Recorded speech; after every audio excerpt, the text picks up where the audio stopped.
예복 얘기입니다. 천국은 마치 자기 아들을 위하여 혼인잔치를 베푼 어떤 임금과 같으니 그 종들을 보내어 그 청한 사람들을 혼인잔치에 오라 하였더니, 자, 그 혼인잔치는 우리 인간 죄인들을 누구로 해주기 위하여, 어떤 신분으로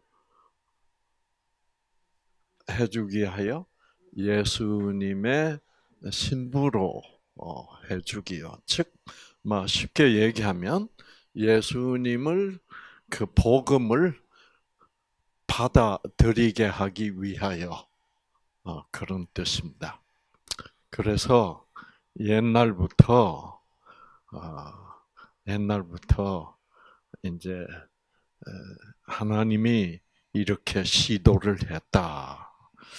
그 종들, 하나님의 종들입니다. 그래서 그 하나님의 종들은 누구를 뜻하는 거예요?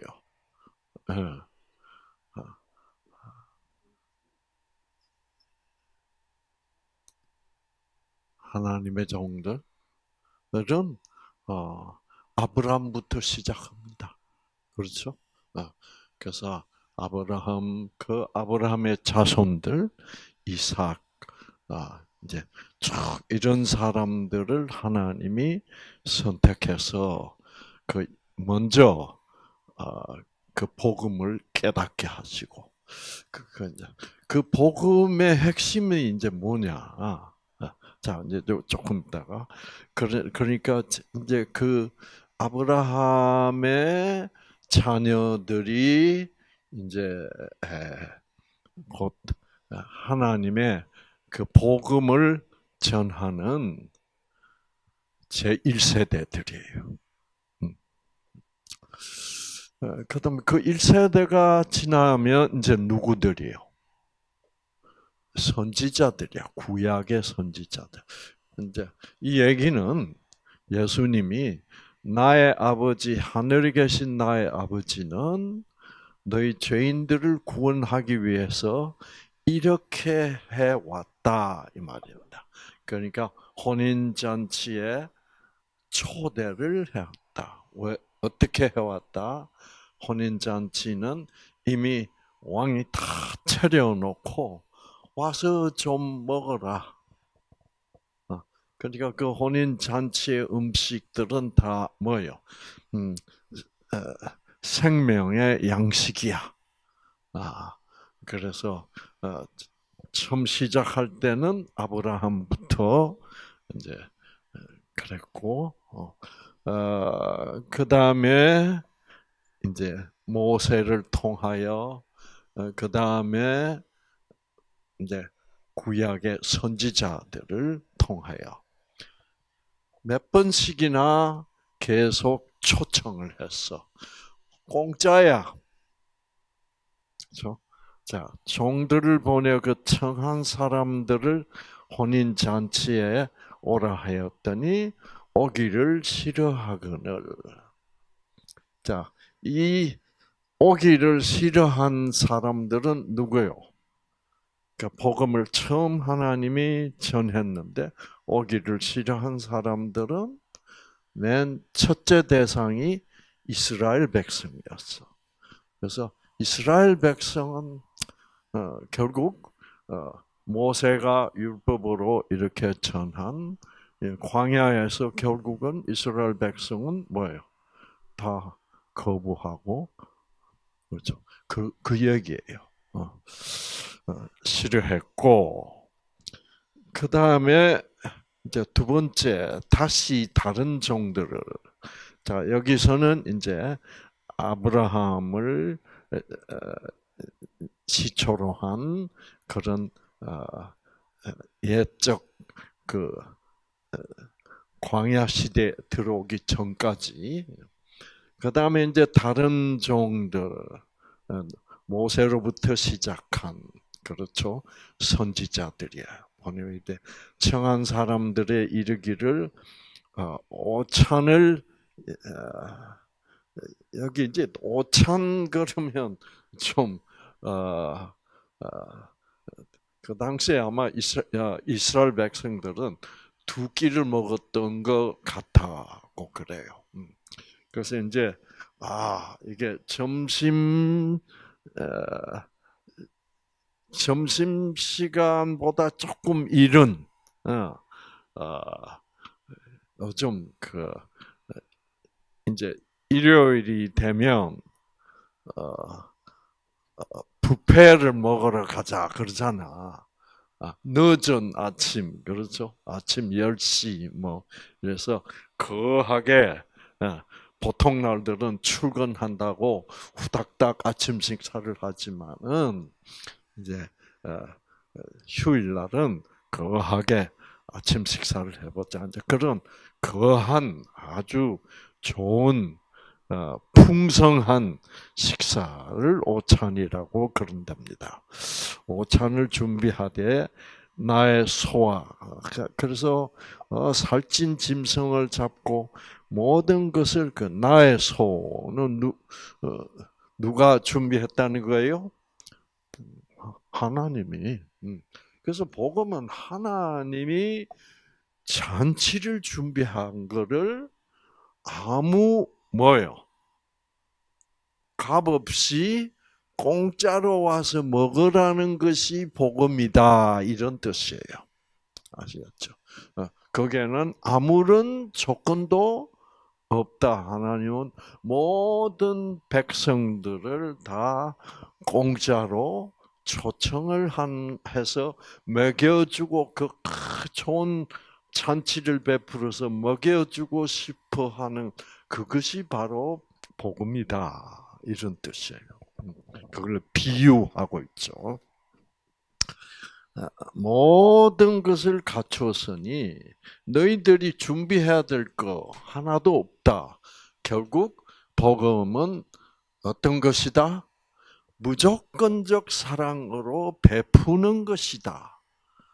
즉 다시 한마디로 줄이면 복음은 은혜다. 은혜로 주는 것이다.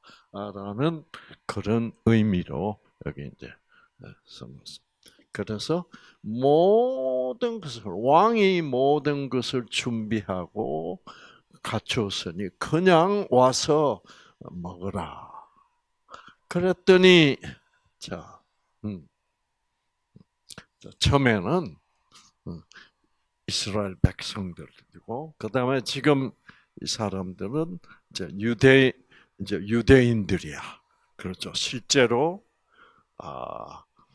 이제 가나안 땅에 도착해서 이제 모세를 통하여 그 다음에 모세의 그 후배들 있잖아.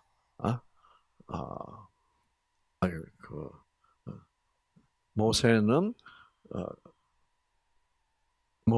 가나안 땅에 들어오지 못하고 그 전에 죽어버렸어. 그래서 모세 시대, 율법 시대는 끝나고 광야 시대는 끝나고 이제 그 다음에 들어와서 이스라엘 그 가나안 땅으로 들어오고 난 뒤에 그 이제 백성들에게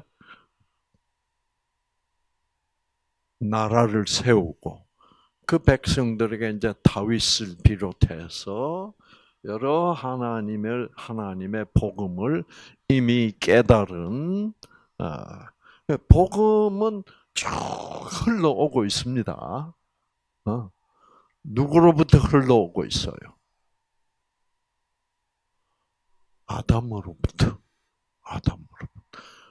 아담으로부터 시작해서 그 다음에 누구에게 전했죠? 아벨.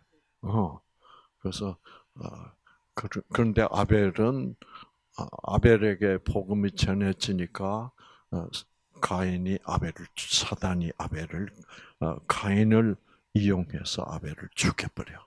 그 복음이 끊어졌냐 했는데 드디어 셋이 나타난 거야.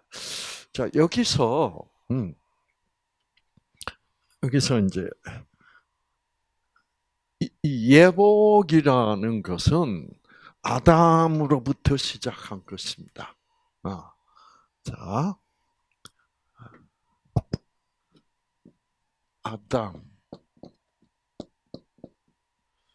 아담이 첫째 아들 가인 낳고 아벨을 낳았어요. 그래서 아담은 자기가 낳은, 물론 그 후에 아들이 많아요. 아담에. 그래서 아담이 아들들을 낳을 때마다 아담이 해야 될 일은 뭐예요? 복음을 전하는 거예요. 복음의 내용은 뭐예요? 내가 에덴 동산에서 죄를 지었단다.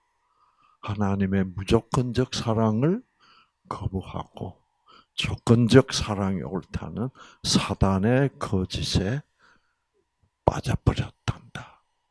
그런데 하나님은 나를 벌하시지 않고 어떻게 나를 구원했단다. 그 구원의 방법은 뭐예요?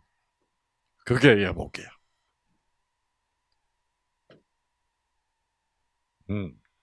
그래서 예복을 이해를 하려면 역시 창세기 3장으로 돌아가야 돼. 음, 음.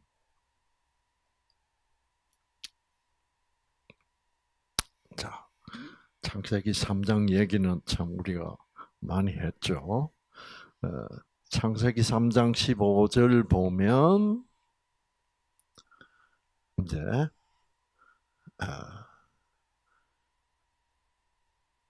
이 하나님은 여호와 하나님이 뱀에게 이르시되, 자, 누가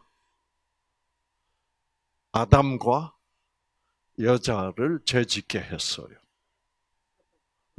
뱀이야. 그런데 이제 그 아담과 여자가 죄를 지었어. 지었는데 하나님은 그 죄 지은 아담과 자기 아내 여자를 절대로 저주하지 않아. 하나님이 여호와 하나님이 뱀에게 이르시되, 자, 이 얘기를 언제 하냐면 여자가 이르되 뱀이 나를 꿰물어 내가 속아서 먹었습니다. 그랬더니 하나님이 뱀에게 이르시되 네가 이렇게 하였으니 네가 모든 가축과 들의 짐승보다 더욱 저주를 받아 배로 다니고 살아있는 동안 흙을 먹을지니라. 이렇게 이야기해요. 뱀이 흙 먹는 거 봤어요, 여러분? 이건 완전히 상징적 얘기예요. 뱀은 뱀이 아니라 뱀은 사단입니다. 사단이 뱀으로 이제 변해서 나타나는 거죠. 흙을 먹는다는 말은 무슨 말이에요? 이 창세기 3장에서 가장 중요한 단어가 있다면 흙이라는 단어입니다. 흙은 뭐예요? 사망이라는 뜻이야. 왜? 너는 흙이니 흙으로 돌아가리라. 무엇의 결과로? 죄를 선택했으니까 곧 조건적 사랑이 옳다는 사단의 생각을 받아들인 거니까. 그렇죠. 그래서 결국은 너는 무조건적 사랑의 그 생명의 말씀을 너희들은 버렸다 이거예요. 그러니까 인간들이 그거를 무조건적 사랑은 곧 뭐예요? 생기 아닙니까? 그렇죠. 그거 생명을 버렸으니까 너희들은 결국 너희들의 선택대로 죽어서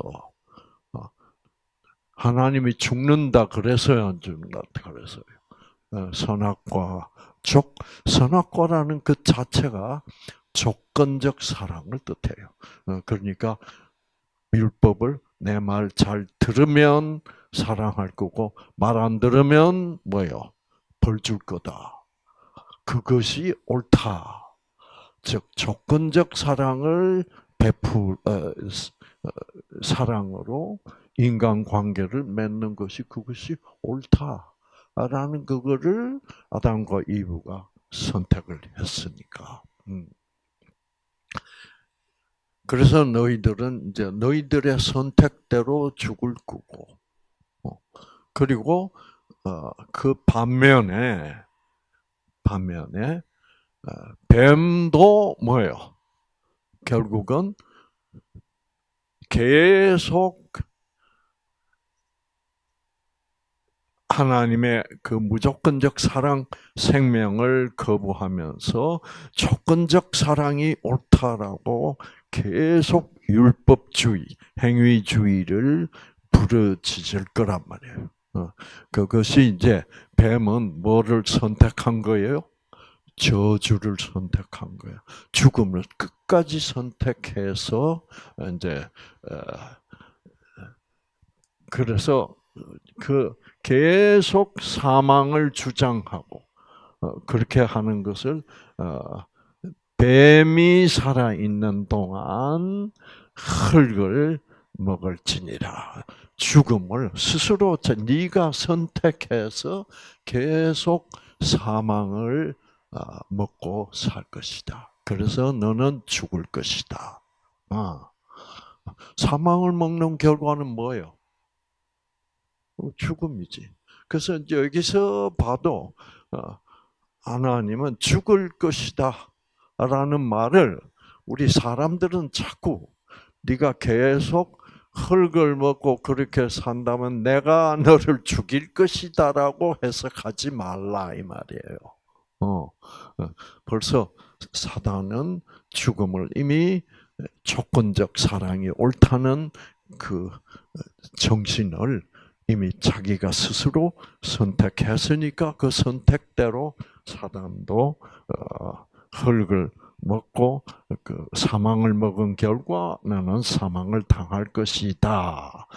그래 놓고 이제 여기서 하나님이 그 인간을 어떻게 구원할 것인가라는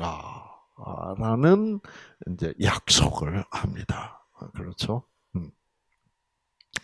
그래서 내가 너로 너 뱀으로 여자와 원수가 되게 하고 그 여자 여기서 여자라는 말은 교회를 뜻합니다. 즉 하나님이 예수님을 하나님의 종들 아브라함 그다음에 이제 아브라함과 그 자손들 그다음에 선지자들을 보내 가지고 뭐를 전하는 걸까요? 무조건적 사랑을 전할 거라 이 말입니다. 그래서 결국 예수님이 선지자들이 다 실패하고 다 죽음을 당해버리니까 결국 하나님은 자기 아들을 보내서 무조건적 사랑을 이 땅에 줘서 생기는 결과가 뭐예요? 그 결과가 교회지. 그 결과가 구체적으로 얘기하면 초대 교회지. 그렇죠? 그 결과가 결국 뭐예요? 교회는 곧 뭐예요? 예수야. 그래서 교회는 사도 바울이 그러자면 교회 머리는 누구고? 예수고 이 머리에 다른 이 몸통 지체는 손발 눈 뭐 이것은 누구다? 우리들인 거야. 그래서 그 교회를 뭉뚱그려서 여자라고 부릅니다. 그래서 그 예수님이 오셔서 만들라고 세우려고 하셨던 그 천국, 그 교회. 그래서 이 천국이라는 개념은 사실은 교회라는 개념하고 똑같아요. 그래서 그런 그런데 그 맨 먼저 옛날에 세웠던 그 선지자들 시대에 세웠던 교회가 바로 예루살렘, 예루살렘이에요. 그래서 예루살렘은 교회에 예수님이 만드시려고 하는 교회의 어머니라고 불러요. 그래서 사도 바울은 예루살렘 우리 어머니라고 불러. 그러니까 교회, 예수님이 세우신 교회를 대표하는 인물이 누구예요? 사도 바울이야. 왜? 그 사도 바울은 이제 그 하나님이 먼저 청한 사람들, 잔치에 오라고 청한 대상은 누구예요? 이스라엘 백성들, 유대인들이야. 근데 유대인들이 결국 누구를 죽여버렸어? 예수를 죽여버렸어. 그리고 이제 그 복음은 누구한테 가는 거야? 사도 바울을 통해서 이방인에게 가는 거야. 이때까지 이방인들은 전혀 하나님과 상관없이 살던 사람들, 그 사람들은 모함을 받지 않았던 사람, 청함을 받지 않는 사람. 여기서는 마태복음 22장에서 청함을 받은 사람과 그 다음에 택함을 받은 사람들을 구분하고 있어요. 그래서 그거를 여러분이 아셔야 돼. 그래서 예수님이 뭐라 그래요? 청함을 받은 자들은 많지만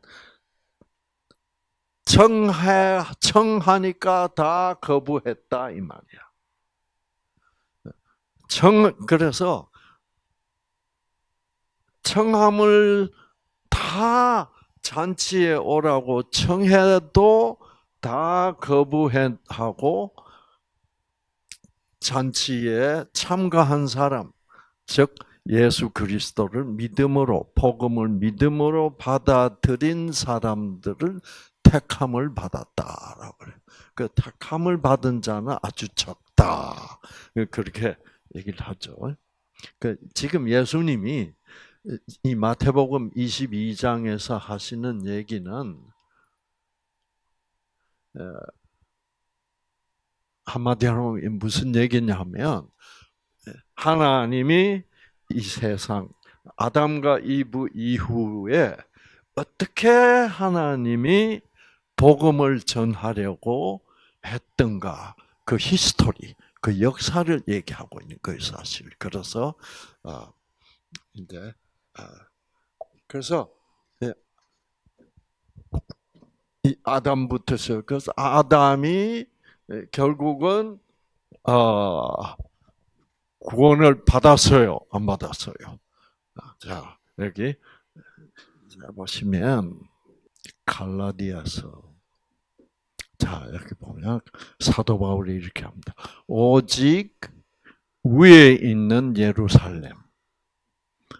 예루살렘은 자유자니 곧 뭐라? 우리 어머니라. 그래서 천국 예루살렘은 천국에서 뭐가 내려온다 그래요. 나중에 요한계시록 공부하면 천국에 예루살렘 성이 내려온다. 그렇게 돼요. 그것을 그 교회를 어머니라 그래. 그 교회 그 어머니를 통하여 어머니 교회 어머니 예루살렘 교회가 이제 예수 그리스도로 해서 이 땅에 예루살렘이 세워졌는데 그 예루살렘은 결국 변질돼 버렸어. 뭐 어떻게 변질돼 버렸어? 철저히 유대교 교회가 돼 버린 거야. 그렇죠?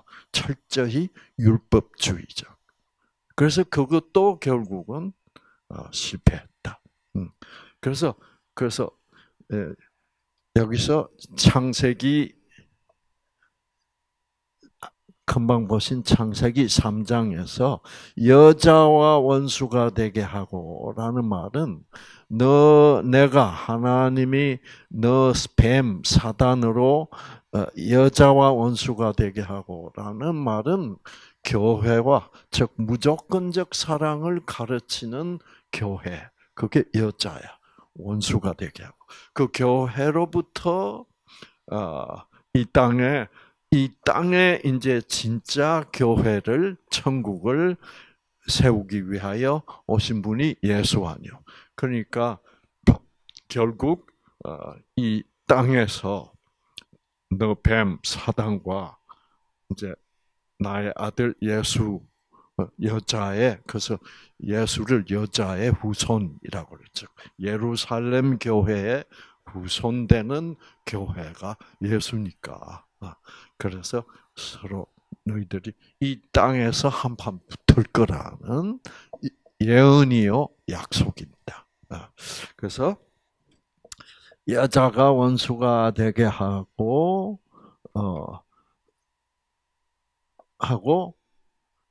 너의 후손. 자, 너의 후손. 누구의 후손? 너의 후손은 사단의 후손이죠. 그래서 지금 이제 사단의 가르침을 하나님의 가르침인 것처럼 위장해서 가르치는 교회들이 뭐예요? 꽉 찼어 지금. 그것은 뭐 이제 다 교회라고 그러는데 가 보면 뭐는 빠져 있어. 그렇지. 무조건적 사랑. 무조건적 사랑이 빠져 있으면 그거는 예수라고 아무리 가르쳐 봐야 조건적 예수야. 그게 이제 너의 후손, 너 뱀의 후손들이야. 아시겠죠? 그 지금 이 세상의 흘러감을 하나님 여기서 예언하는 거죠. 그래서 그러니까 예를 들어서 무조건적 사랑의 하나님을 이제 가르치다 보면 조건적으로 하나님을 가르치는 사람들과 어떻게 돼 버려? 원수가 되게 돼 있어. 서로가 서로를 받아들일 수가 없는 그런 상황이 벌어진다라고 하나님이 예언하시는 거예요. 그래서 솔직히 말씀드려서 이 무조건적 사랑을 발견하지 못하면 이런 하나님의 예언들의 진짜 내용이 무엇이 내용인가를 핵심을 알 수가 없는 거예요. 그래서 성경의 핵심은 처음부터 끝까지 무조건적 사랑이시기 때문에 처음부터 끝까지 시작부터 끝까지 무조건적 사랑이다. 왜? 한번 얘기해 보세요. 하나님의 모든 명령은 약속이다. 그게 이제 첫 시작이야. 하나님이 빛이 있으라 라고 명령한 것은 명령이 아니라 그렇지. 빛이 있도록 할 수 어둠 속에 흑암 속에 빛이 있도록 할 수 있는 존재는 하나님 자신밖에 없어. 그것을 빛이 있으라라고 명령한 것을 네, 우리가 알아서 빛이 있도록 해보겠습니다라고 굽실대는 교회들이 이게 뱀의 후손들이다 이 말이에요. 우리가 열심히 하겠습니다. 잘 봐주세요. 그 하나. 그러나 그건 뭐예요? 그 하나님의 빛이 있으라는 명령이 약속인 줄을 모르니까 그렇다고. 그래서 명령을 명령으로만 보는 그런 인간이라면 그것은 무조건적 사랑. 무조건적 사랑의 하나님은 절대로 명령하시지 않는 하나님이요. 우리들의 선택을 끝까지 자기의 목숨을 바쳐서 선택을 보호하시는 하나님인데. 그렇죠. 그래서 처음부터 끝까지 이게 무조건적 사랑의 하나님과 조건적 사랑의 가짜 하나님의 대결을 이 창세기 3장에서부터 미리 예언하고 있는 거예요. 그래서 너의 후손, 즉 사단의 후손도 그다음에 누구의 후손? 여자의 후손. 여자의 후손은 어머니 예루살렘의 후손 곧 어떤 하나님? 무조건적 사랑의 하나님을 가진. 그래서 이 온 세상의 교회는 교회라고 하는 이름을 가지고 있지만 결국은 그 교회를 잘 들여다보면 사단의 후손이 있고 여자의 후손, 즉 천국에 있는 예루살렘 그 본래 교회를 흐름을 그대로 받아들인 이런 두 가지 교회로 나뉘어서 서로 원수가 될 것이다 이 말이에요. 이제 이게 저는 의사의 입장으로서 보면 결국은 하나님의 생기만으로 모든 질병은 치유될 수 있다라는 무조건적 사랑의 의학과 그다음에 병에 걸려도 우리 인간의 힘으로 밖에 고칠 수가 없다. 하나님은 병 고치는 거하고는 아무 상관이 없다. 웃기지 말라라는 것이 이렇게 원수가 돼서 대결하고 있는 거예요.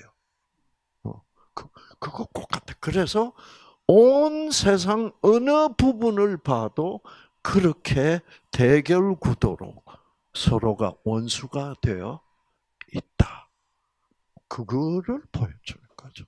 온 세상이 모든 부분에서. 그래서 손이 원수가 되게 하리니 여자의 후손은 너의 머리를 상하게 할 것이요. 여자의 후손은 이제 진짜 무조건적 사랑의 교회입니다. 그래서는 너의 머리, 너는 누구요? 조건적 사랑이 옳다고 주장하는 사단의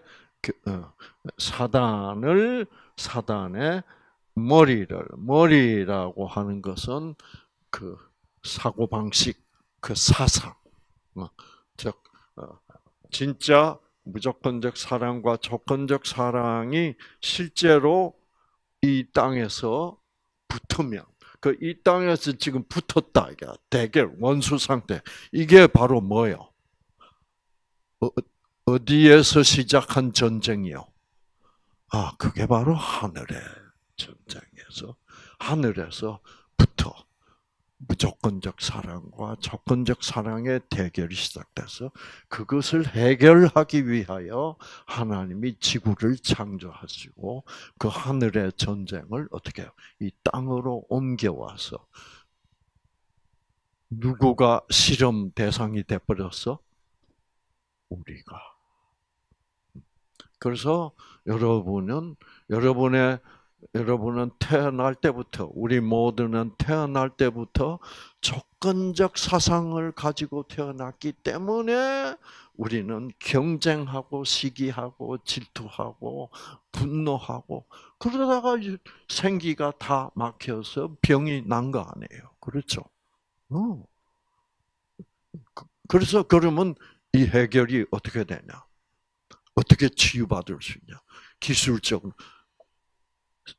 인간의 기술로는 메칠화, 탈메칠화는 상상도 할 수 없으니까 인간의 기술로는 치유할 수 없으니 하나님께로 돌아가서 그 하나님의 사랑, 그 무조건적 사랑 속에 있는 생기를 받아서 메칠화, 탈메칠화가 일어날 수밖에 없는 것을 깨닫자 이거지. 예. 그러니까 이 성경 공부라는 것은 이게 어마어마한 공부예요. 그래서 이제 근데 제가 이런 얘기를 의사들한테 하면 뭐가 돼 버려? 원수야. 이게 제약회사들한테는 뭐요? 원수야. 그래서 이것을 정말로 깨달은 사람들은 소수다 이 말이야. 이게 너무너무나 인간적인 그 조건적 사상이 이 세상을 압도적으로 압도하고 있기 때문에 참 우리는 이러한 사망의 세상에서 생명을 가르치고 주장하기가 보통 일이 아니. 그래서 교회의 역사는 뭐예요? 항상 핍박이야.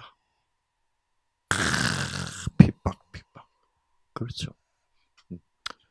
그래서 예수님까지도 죽음으로 핍박을 받을 수밖에 없는.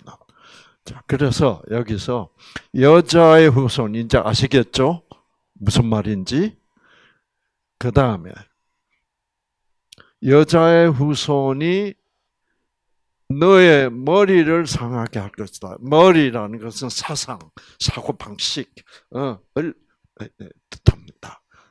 그러니까 무조건적 사랑이 나타나면 바로 나타나면 뉴 스타트가 나타나면 현대의학의 사고방식은 박살난다 이 말이에요. 맞아요. 그거는 말도 안 되는다는 사실이 이 큰 돈의 세력과 이걸 가지고 지금 이 세상의 환자들 이게 얼마나 중요한 문제예요. 그러나 그것이 어떤 길로 회복될 수밖에 없다는 진리가 나타나지를 않고 있는 거예요. 이게 여러분, 제가 이 성경에 그냥 완전히 목을 메고 있는 이유는 이거 막 엄청난 얘기다 이 말이에요. 그래서 사단의 대갈통은 조건적 대갈통은 박살날 것이다 이 말이에요. 그래서 뉴스타트를 조금만 이해하면 박살나 버려 안 나버려. 그래서 여러분을 지배하고 있던 이 뱀의 조건적 사랑은 여러분의 마음 속에서는 박살나 버리는 거예요. 그게 이 하나님의 창세기 3장 15장의 하나님의 예언과 약속이 여러분 마음 안에서는 벌써 뭐요? 이루어졌다 이 말이에요.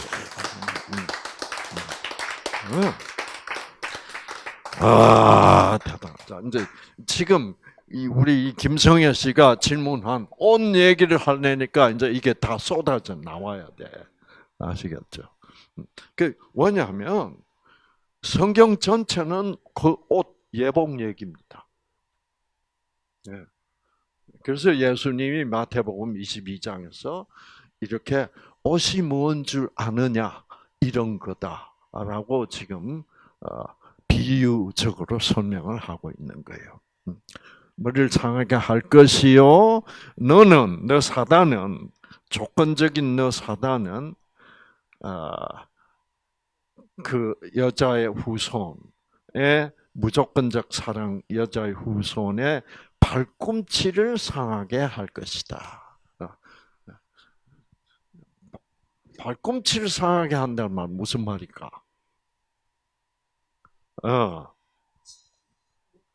예. 제가 요즘 이제 날씨가 추워지고 이러면 이제 이제 난방을 해야 하잖아요. 난방을 하면 방바닥이 따뜻해지니까 방바닥 자체는 아주 건조하잖아.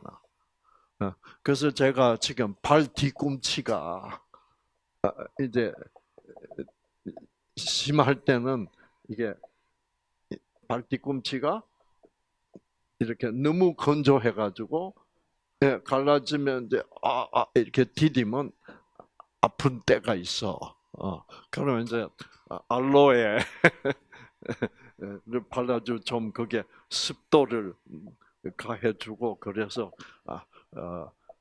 발꿈치가 갈라지자. 그러니까 발꿈치는 그러면 발꿈치가 상해도 조금 상해도 걸어 다닐 수는 있어요. 그러니까 이 복음의 활동이 완전히 당하지는 않고 조금 불편할 정도로 발꿈치만 사단은 상하게 할 수 있을 뿐이다. 이런 뜻이에요. 네? 그렇지.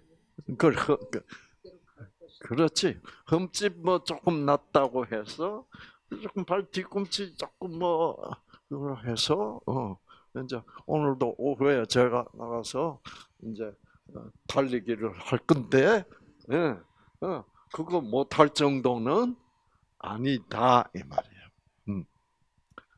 목표는 달성될 것이다.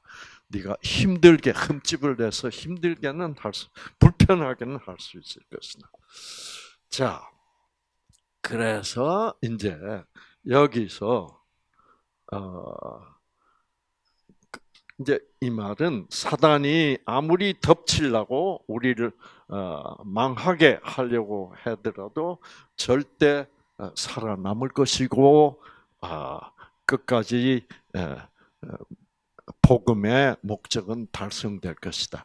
이제 여기서 이 약속을 지금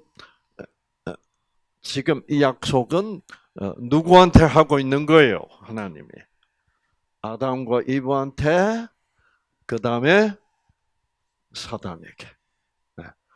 이제 사단이 꼬셔서 죄짓게 된 아담과 이브도 있고, 이제 뱀도 있는 앞에서 하나님이 이렇게 예언하고, 아담과 이브에게는 내가 너희들을 어떻게 구원할 것이다. 이런 이제 약속을 한 거예요. 자, 이 약속을 들은 아담은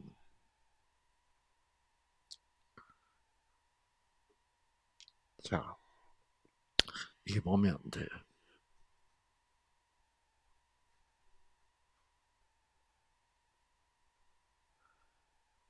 아담 보고 하나님 그러죠. 땅이 내게 가시덤불과 은근키를 낼 것이다. 그러나 네가 먹을 것은 뭐다? 밭의 채소다. 이게 참 재밌는 표현이에요. 땅에서는 뭐도 나요? 가시덤불도 나오고 은근키도 나온다.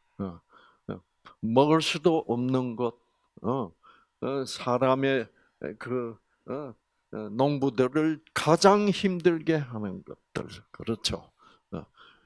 그 아담은 네가 먹을 것은 밭의 채소다. 땅이나 밭이나 다 뭐요? 같은 건데. 그러니까 땅이라는 것은 사단이 지배하는 그 조건적 사상. 그러니까 예를 들어서 저에게는 땅은 어디야? 현대의학이야. 응. 저는 지금 뭐를 파서 갈라고 땅을 파서 뭐로 만들라고 하고 있어? 밭으로 만들었어. 그래서 밭을 만들어 가지고 거기서 뭐 채소를 키워야 돼. 그 무조건적 사랑의 사상을 여러분 마음속에 어떻게 키워내서 그 무조건적 사랑으로부터 나오는 생기가 여러분의 유전자를 탈메칠화해서 치유할 수 있도록 생명을 다시 불어넣도록 해야 되고.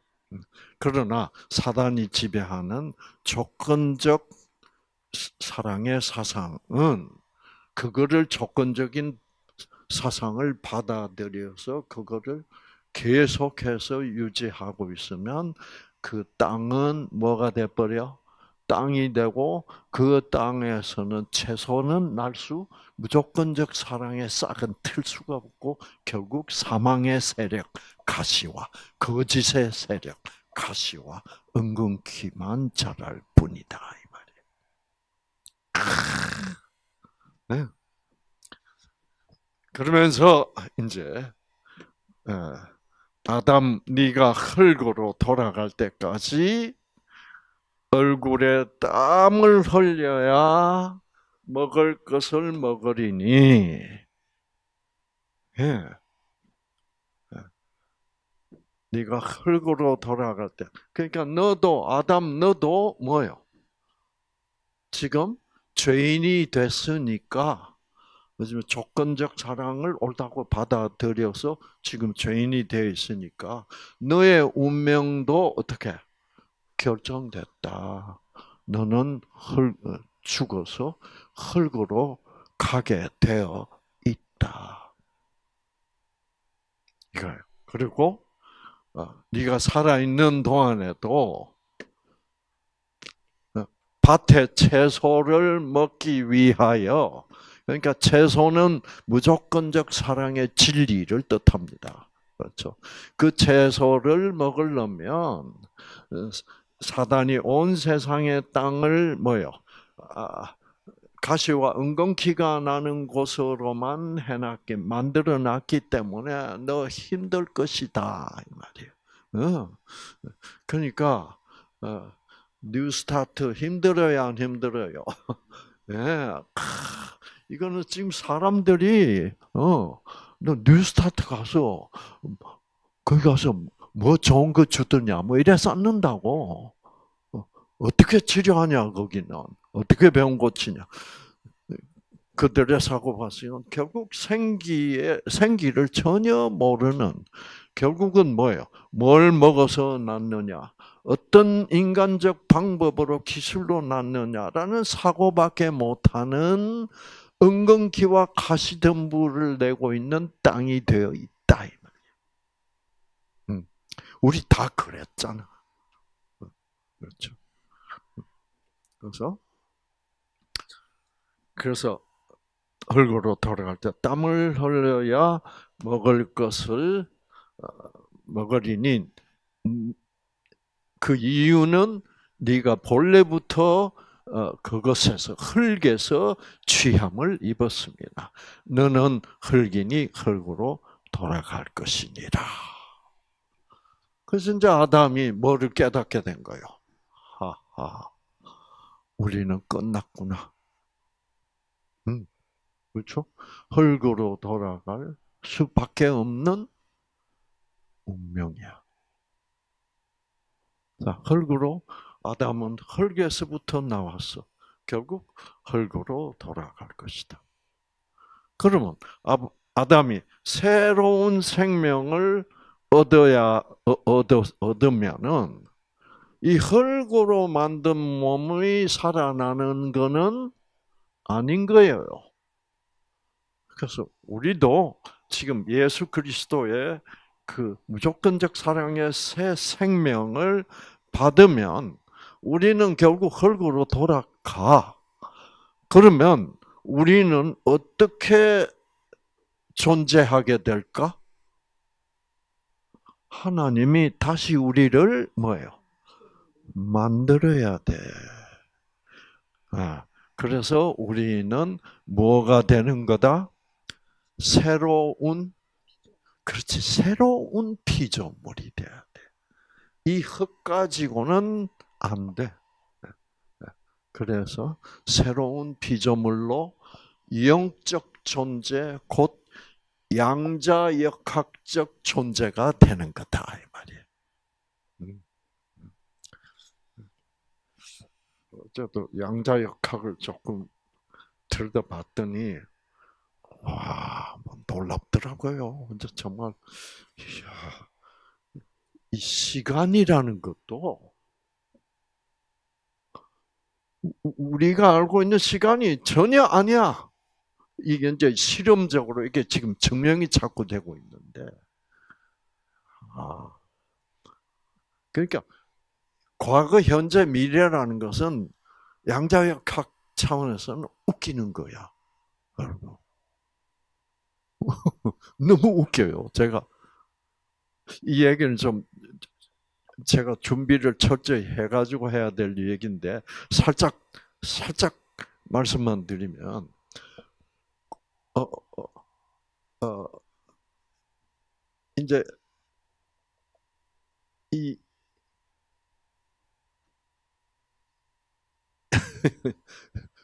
야, 이게 힘들어. 응? 응?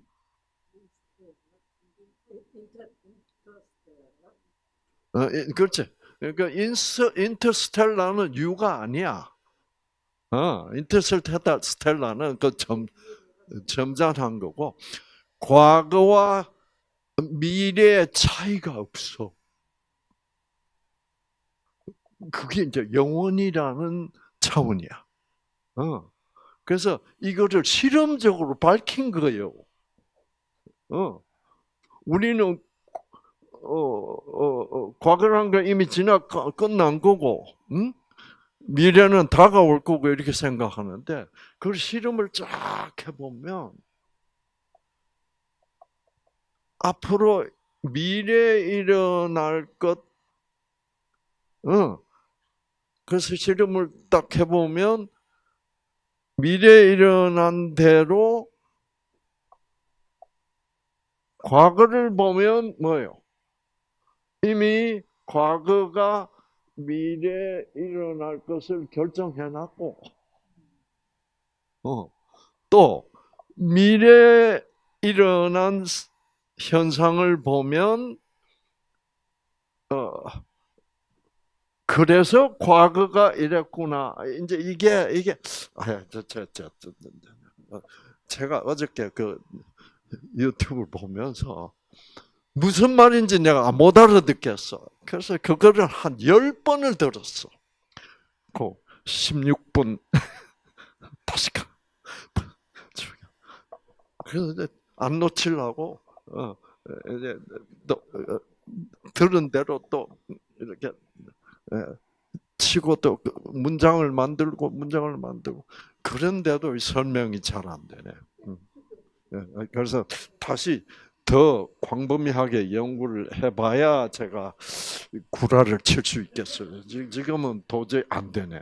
네. 네. 자, 그래서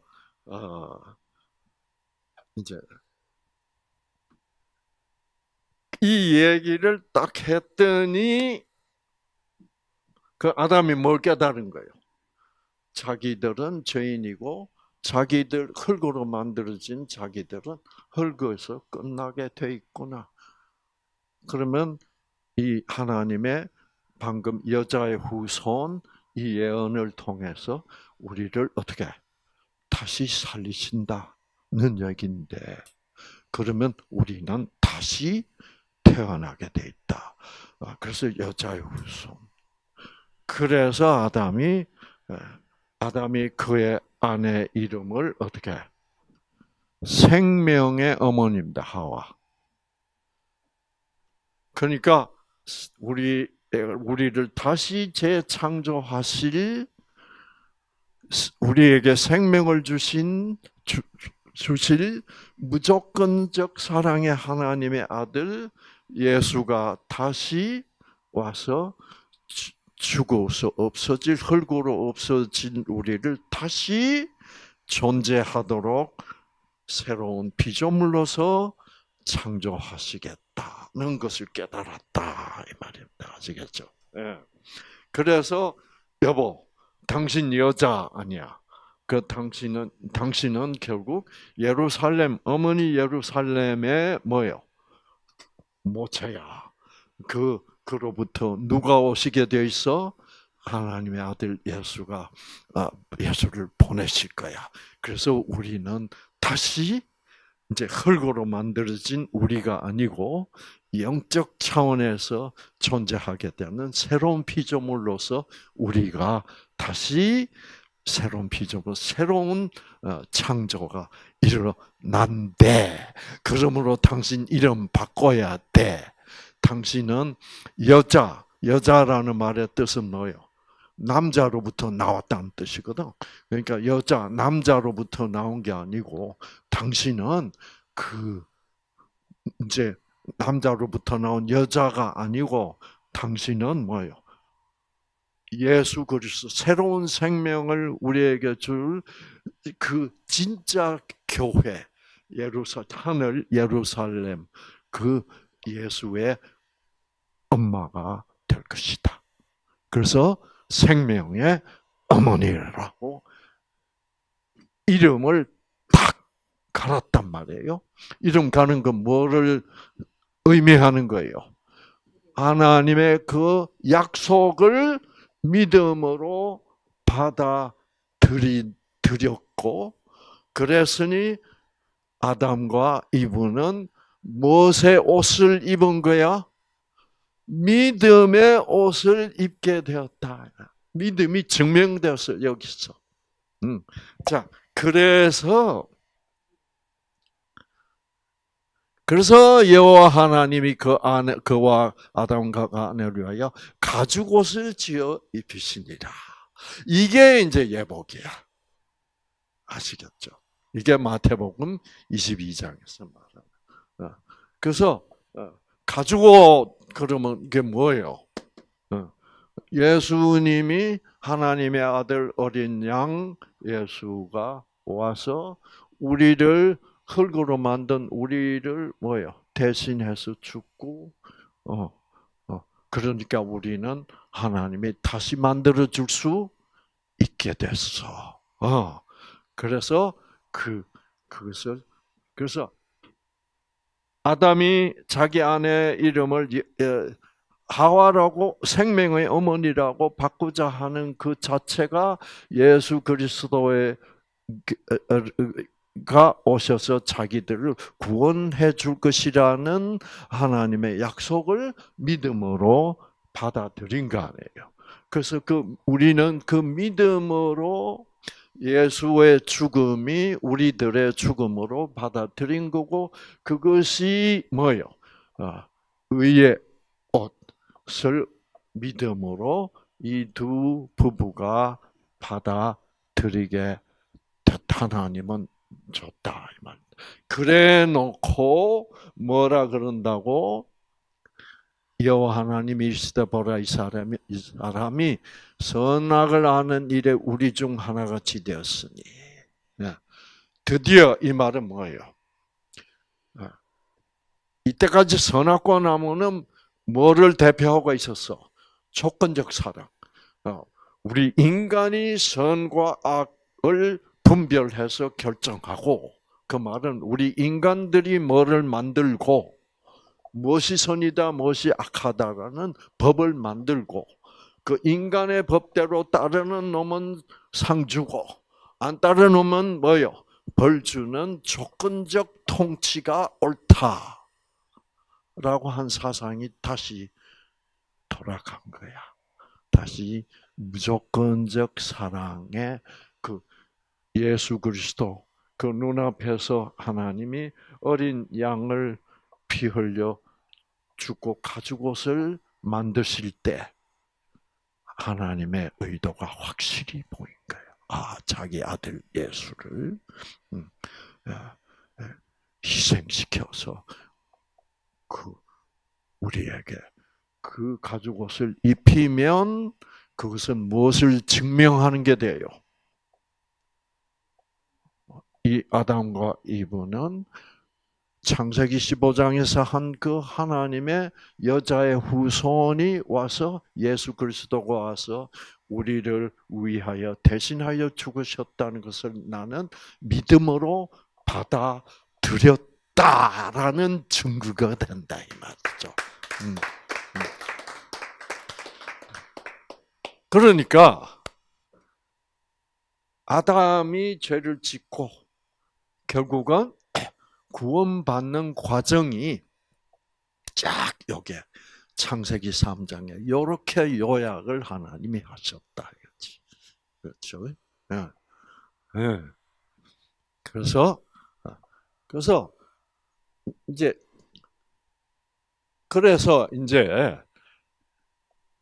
하나님의 그 선지자들이 나가서 너희들 와라, 제발 와라, 다 준비되어 있다, 구원은 준비되어 있다.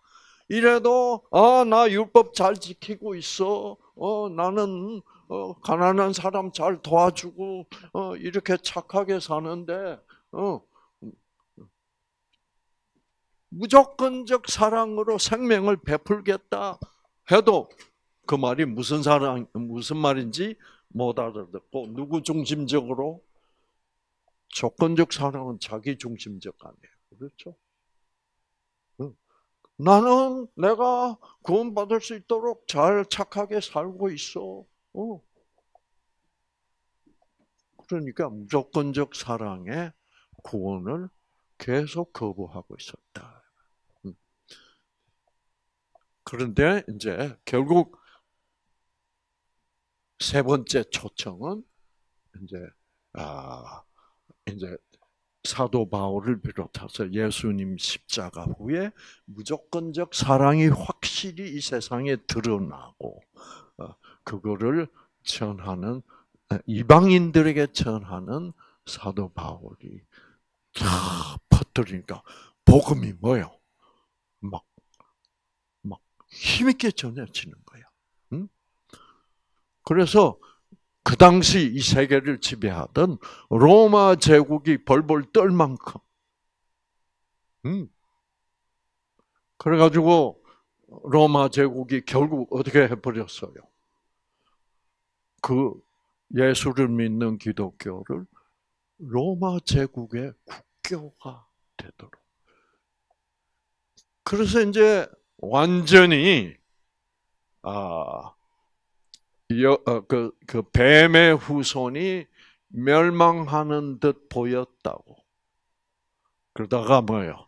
이제 다시 종교 개혁이 일어나면서 이제 사단의 그 조건적 사랑의 그 종교가 망하는 듯 해가지고 그때 이제 나폴레옹도 들고 그래가지고 그 당시 이제 이제 그 온 그 구라파 유럽이 뭐예요? 완전히 다 뒤집어졌잖아요. 정치적으로. 이제 그런가 했더니 그 뱀은 다시 어떻게 죽어가던 뱀이 다시 살아났다. 그래서 이제 점점 세력을 다시 회복해서 지금 다시 마지막 단계에 와 있는 거예요. 네. 그래서 지금은 어떤 단계에 와 있냐면 모든 종교는 어떻게? 모든 구원의 길, 모든 종교는 다 같다. 하나가 되어야 된다. 이런 식으로 이제 그 사단의 최종 계획. 그래서 지금 순수하던 성경대로의 그 예수 그리스도의 죽음과 이 가죽 옷 사상이 어떻게 지금 파괴가 되고 있는 거예요. 그 가죽 옷이 뭔지를 알아야 된다. 네. 그래서 가죽 옷은 이제 그 예복은 마태복음 22장이어서 어떻게 제공되냐면 그 예복은 무료로 제공이 돼. 일단 참석만 하면 공짜 혼인 잔치에 참석. 근데 이제 왕창 이제 배불리 공짜로 먹으려고 오면 들어올 때 뭐를 나눠줘? 가죽 옷을 입혀줘. 그것도 뭐예요? 그냥 믿음. 이거는 공짜야. 그런데 봤는데 왕이 와서 이렇게 둘러보니까 한 사람이 다 입고 있는데 한 사람이 뭐예요? 중고를 입으라고 공짜로 준 예복을 어떻게 하고? 벗어버렸어. 이거는 뭐를 상징하는 거예요?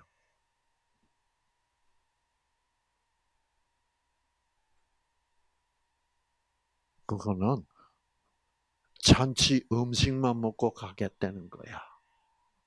즉, 뭐는 구원은 안 받겠다. 예수 그리스도의 죽음이. 이거는 상관없이. 근데 이런 사상이 무슨 사상이에요? 예수는 우리를 대신해 죽어줬고 하나님의 사랑은 무조건적 사랑이야? 그러면 나는 구원 받았네? 그러면 나는 지금부터 뭐요? 헬렐레, 무슨 죄를 져도 괜찮겠네? 그런 사상을 뜻하는 거예요. 예복을 안 입었다 하는 것은. 참, 그 비유가 멋있죠? 그래서, 그렇죠. 그 깊은 뜻입니다. 음, 그래서 지금 그런 교인들 많아요, 안 많아요? 우리 난 믿어. 예수님이 나를 위해서. 그러니까 그 믿었으면 이제 구원은 끝났잖아. 우리는 이미 뭐가 되어 있다고 그랬습니까, 제가? 이미 우리는 신부야. 그거를 악용하는 거예요. 그러면 그 내가 믿느냐 믿지 않느냐를 진짜로 믿느냐 믿지 않느냐를 결정하는 요소는 뭐예요? 성령입니다. 그러니까 그뭐 공짜로 이제 구원 받았네. 은혜. 좋다. 근데 그런 소리를 하는 사람들은 뭐가 없어진 사람들이에요. 성령이 없어. 네. 성령은 항상 뭐요? 그 은혜로 공짜로 주신 그 구원을 감사하고 내가 이런 죄인, 난 이렇게 구원받을 수 없는 내 힘으로는 어떻게도 구원받을 수 없는 인간임에도 불구하고 나 같은 이런 놈을 어떻게 구원하셨다는 그 감사에 젖어 있는, 그래서 우리가 감사와 기쁨에 넘쳐서 이 중요한 복음을 전하고 싶은 마음이 흘러 넘치는 그런 사람으로 지금 성령은 이끌어 가려고 그러는데 그 성령은 거부해버리고 뭐요? 얼씨구 구원받았다 라는 가짜 성령. 그거는 성령과 악령이 어떻게 다시 대치돼버리. 그래서 예복을 입지 않는 자는 할 수 없어. 그게 이제 이 비유에 보면 하나님이 왕이 쫓아내라고 그러는데 그거는 왕이 쫓아내라는 무조건적 사랑의 왕, 그 하나님이 쫓아내라는 것은 이미 그 사람은 뭐예요? 쫓겨 나가서 죽는 죽음을 스스로 선택한 결과가 그렇게 나타난다는 얘기죠. 이제 됐습니까?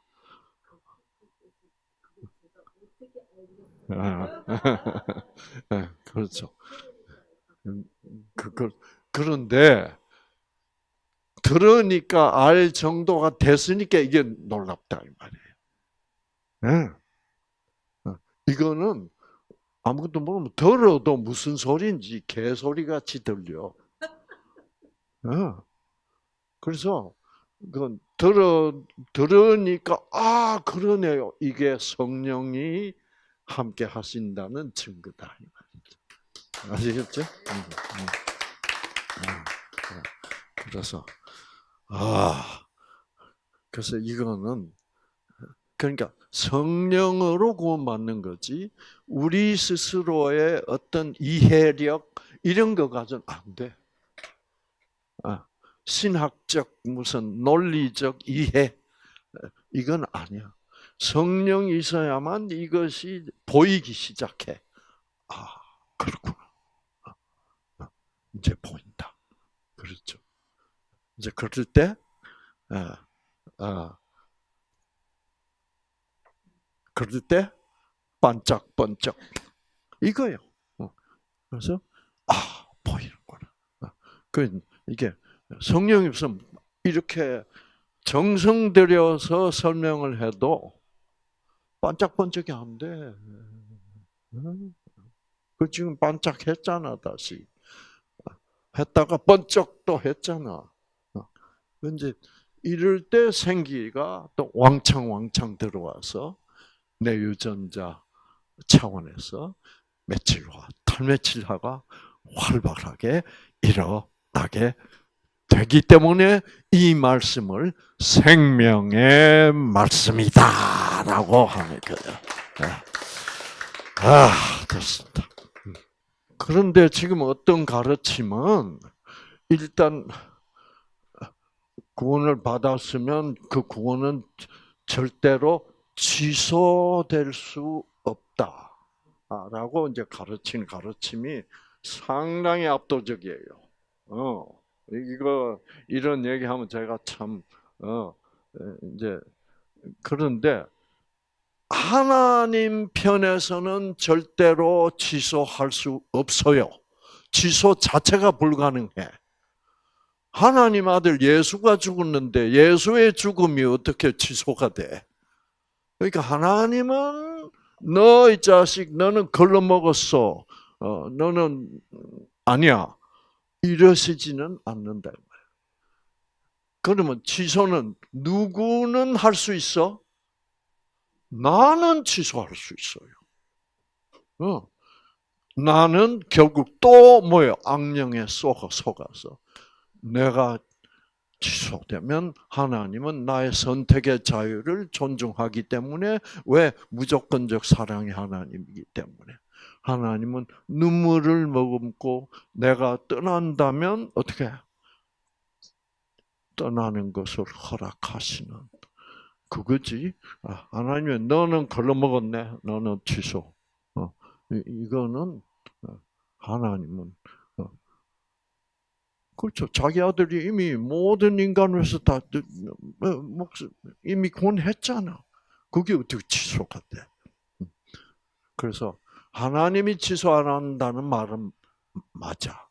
그런데 나는 그 구원을 또다시 거부할 수는 있어.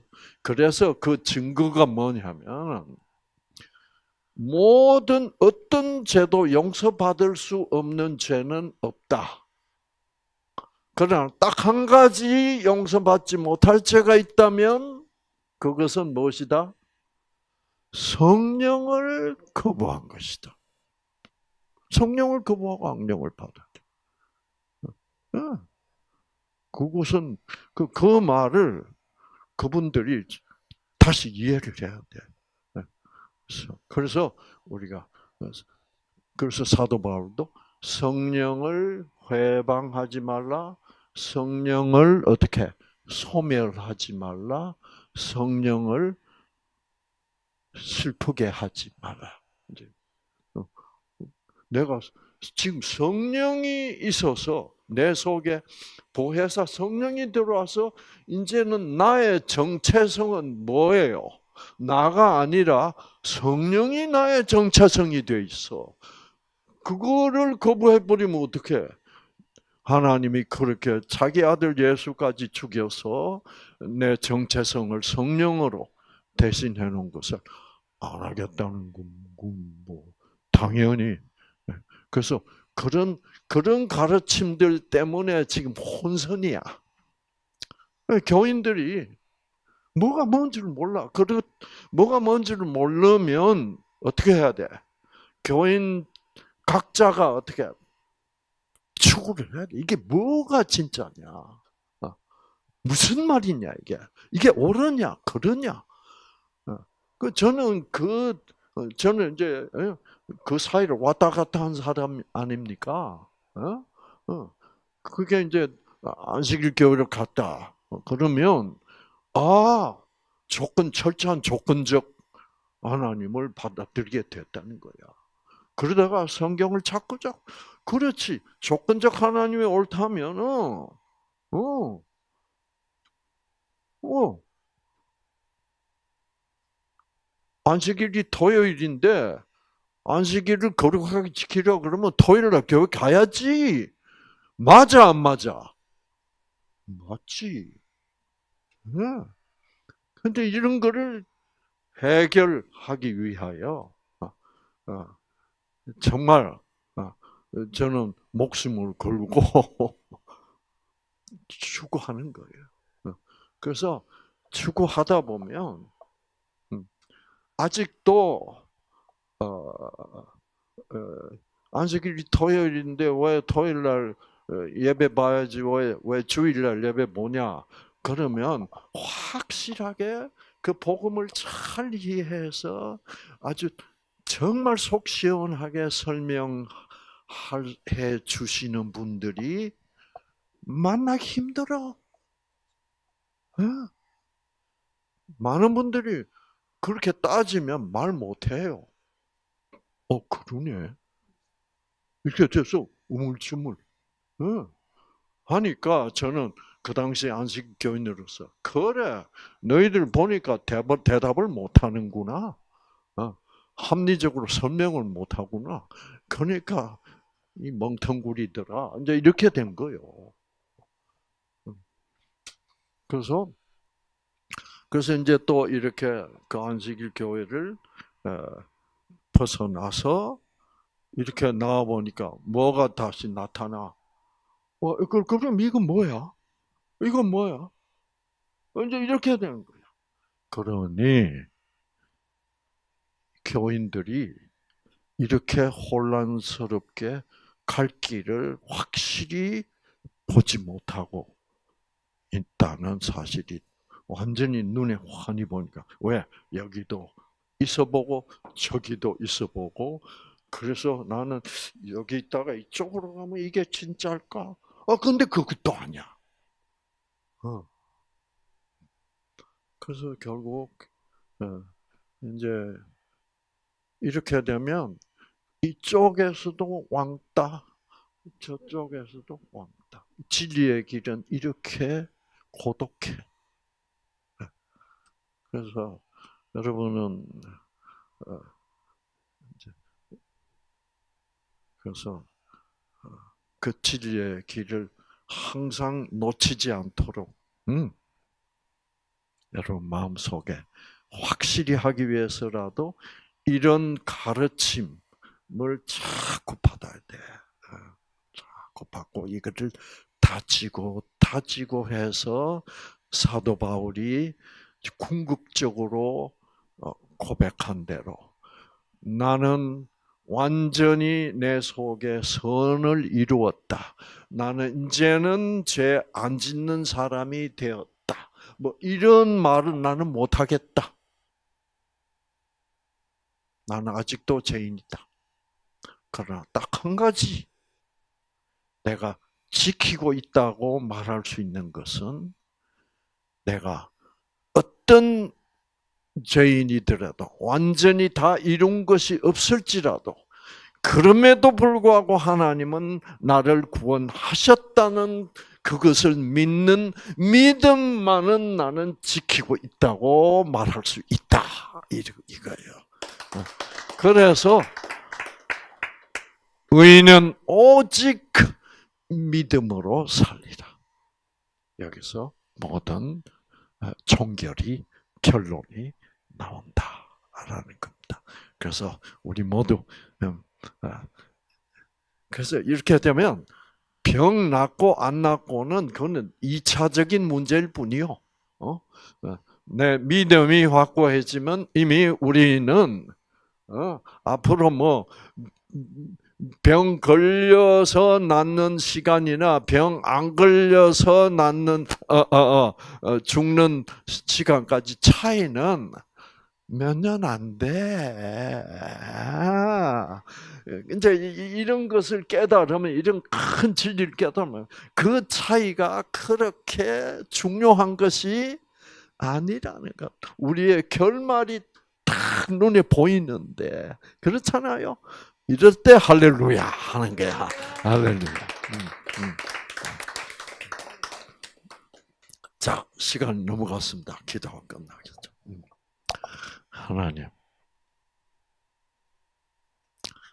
정말 이 성경의 신앙은 예복의 신앙입니다. 가죽 옷에 대한 신앙입니다. 가죽 옷이라 하면, 예복이라 하면 나 자신은 죄가 없어진 것도 아닌데도 불구하고 나를 의롭다, 죄 없는 존재가 되었다, 하나님처럼 우리 중에 하나처럼 되었다라고 선언해 주시는 그 선언, 그 칭의, 의로운 자라고 칭해 주시는, 불러 주시는, 인정해 주시는, 여겨 주시는 이 복음의 핵심을 우리가 끝끝내 붙들고 놓지 않는 믿음을 가지는 것을 뜻하는 것이 바로 예복이요 가죽 옷입니다. 그래서 모든 것은 은혜로 아무 자격을 갖추지 않아도 그냥 값없이 주시는 것이 구원이라는 이것을 확실히 우리가 이것을 마음속에 다지되, 그러나 가장 중요한 것은 그 의의 옷을 내가 과연 입고 있느냐, 내가 어느덧 나도 모르게 벗어 던져버렸냐, 이것이 문제라는 것. 이것을 우리가 마음속에 깊이 새기면서 이 험한 이 조건적 악한 세상을 하루하루 이겨나가는 우리 모두가 되게 하여 주시옵소서. 예수님 이름으로 간절히 기도합니다. 아멘.